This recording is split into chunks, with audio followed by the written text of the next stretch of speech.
Who am I here with today? Well, I think you know it's Tonny Robbins. You're at my home. The legend himself. Yes, sir. Nice to meet you. For those that don't know, how did you make your billions? I'm fortunate enough to have 114 companies. We do over $12 billion a year across massively different industries. But it all started with understanding human psychology, because that's what drives all of business and all of life. I have one rule for everybody that I interview. There's no holding back. We're going to give them the secrets and the blueprint on what it takes to make it in today's world. Can we make that happen? I think we can make that happen. Let's do it, my friend. Let's take a seat. Have a seat. You got it.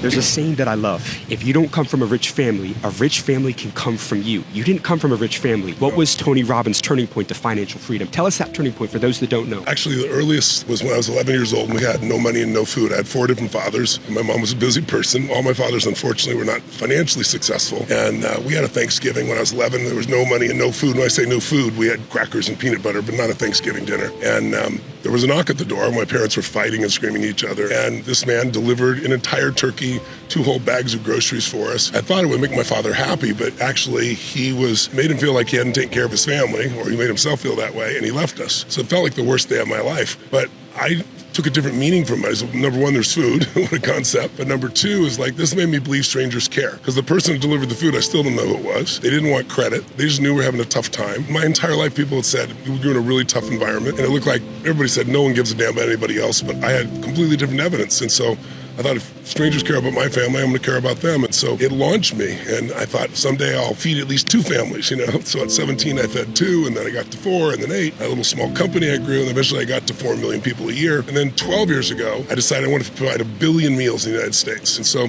now that's grown. My whole life has grown from this focus on how do you give more, not how do you get more. Beyond the economics, it makes you feel fully alive, like your life has real meaning. So I'm very grateful for what I thought was my worst day became my best day. At 17 years old, you found one of your first mentors, Jim Rohn. That's and right. You found out early on that success leaves clues. And I recently interviewed Robert Herjavec, and he told me that some of the most bullshit advice that you hear all the time is that people always tell you it's not what you know, it's who you know. Because he's saying that successful people aren't necessarily going to give you the time of day if you don't have value to offer them and a reason for them to connect and pour into you. So I want to ask you for your advice to that young person out there trying to attach themselves to the right people. They may not have a lot of credibility. What would you do if you were them? Your best networking tip to the younger generation. I'll tell you what Jim Rohn taught me, because it's the best advice I ever got. I was 17 years old and I went to work for him because I loved what he was teaching. I thought he was a genius in business and philosophy and so forth, the strategy. And so I went to him one day and said, I've got 4 fathers. They were always broke. They were good men. Help me understand why we're broke. Like, no money at Thanksgiving. I don't understand. It doesn't seem fair that some school teacher makes, in those days, $40,000, $35,000 a year, and this billionaire hedge fund guy makes $1 billion in a year. And he said, Tony, listen to me. He said something I'll never forget. He goes, we're all equal as souls. You're right, but we're not equal in the marketplace.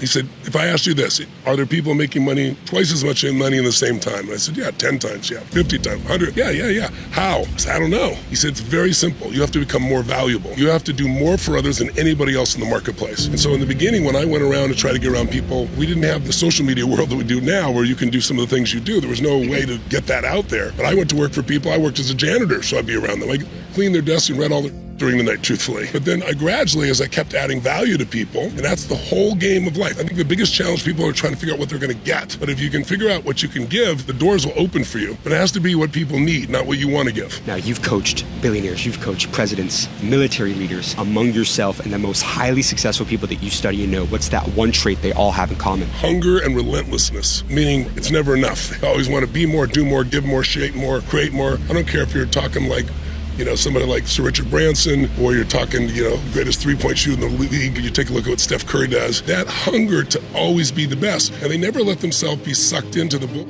that people tell you is like the system's against you. The system's always against you. Your job is to break through the system. That's what gives muscle. You don't get muscle by not having to work it. I mean, you look at somebody like Steph, he makes it look so easy. He shoots the ball from almost half court, chewing on the side of his mouthpiece. He doesn't even look. He turns around and he just knows it's gone in it. But he practices. I've trained with him 500 shots a day, every single day, 7 days a week, 3,500 shots a week. Forget his college career. His professional career, 15 years, it's 2.5 million practice shots. So he can make 3,300 shots and be the greatest 3-point shooter in history. Not even 1% of the practice shots are the shots he actually takes in a game. So I tell people, you're rewarded in public for for what you constantly practiced intensely in private. What's the most fascinating thing you've learned about people throughout your career? Well, most people, rather than face their fear, they come up with a story as to why their life has not worked out. I have ADHD. It might be true, but so does Richard Branson. He's done quite well, right? Or, I was abused as a child. Well, so was I. So many people, right? Who cares, right? That's just a story. But most people, they'll come up with a wall to protect them, but the wall that protects you imprisons you. And so you have to be fearless. Fearless doesn't mean you don't have fear. It means you fear less. It means you take action anyway.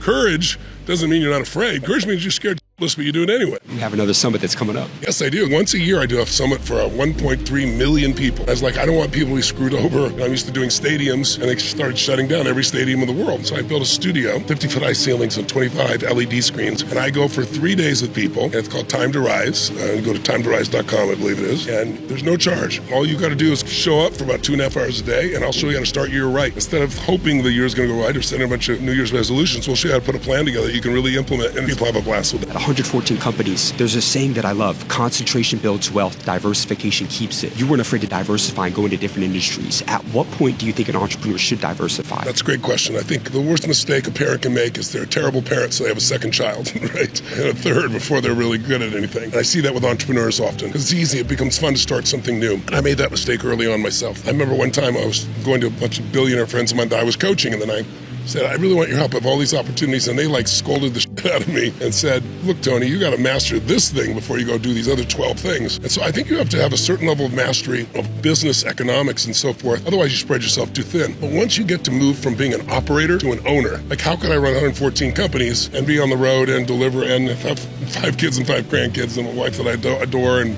so forth? It's not possible unless you really know how to leverage yourself. So I know how to recruit great leaders, I know how to scale things, and how to be extremely strategic. And so if you can scale and you're strategic and you hire the right people, that's how you get the job done. But running around and doing it yourself and just the whole hustle culture, I believe hustle culture is a useful thing to start things out, but then you need strategy. And I think you got to be really smart about not dividing your interest into you there. What's Tonny Robbins' secret to sales? Get results. There's no better marketing tool than results. When I began, I was like you, I was very young. I was 17 when I started, but 23, I remember I was going out and people were like, how's this guy going to teach me anything, right? But I was doing the same thing you did. I was learning from all other people. I was trying to compress decades into days by pulling those principles. But what I learned was if I had the skill, not just the knowledge, where I could repeat what I heard from other people, where I could produce a repeatable result that no one else could get in sports, in business, and finance, in their personal lives, and it didn't matter my age, didn't matter how much marketing I did, the world grew. Credibility kills all bad attitudes. That's a perfect way of saying it. How old are you now? 65, about to be 66. Tony, if me and you died tomorrow and you had one more message to leave with the younger generation, what would that be? I'd say be relentless. Become the creator of your own life. Don't settle for less than you can be or do or create or give, no matter how hard it gets. Obviously, it's hard. There's nobody who's got great success in their life or great fulfillment, even more importantly, who hasn't been pushed to the edge multiple times. But it's the person that just won't give up, who keeps moving forward, and the person who's found something they care about more than themselves. I think that's the most important thing. I don't care if it's your kids or it's your family, if it's your business, it's your mission. If there's something you care about more than you, you're going to have enormous energy for the rest of your life. If it's just about you, you don't need that much to fulfill your basic needs. And so you'll eventually burn out. But if it's about something larger than yourself, man, I get up there and I go 12, 13, 14 hours at 66 years old, and people go, holy shit, I'm 24 or 25, I can't keep up with this guy, right? But where does that energy come from? Yes, I work out like a crazy person, but that's not enough. It's psychic energy. It's emotional energy. It's the energy of knowing what you're doing matters. You got amazing advice, sir. Thank you. Thank you so much for your time. Nice meeting you. Hey, you're a massive inspiration. Thank you so much. Need that, man. Blessings to you.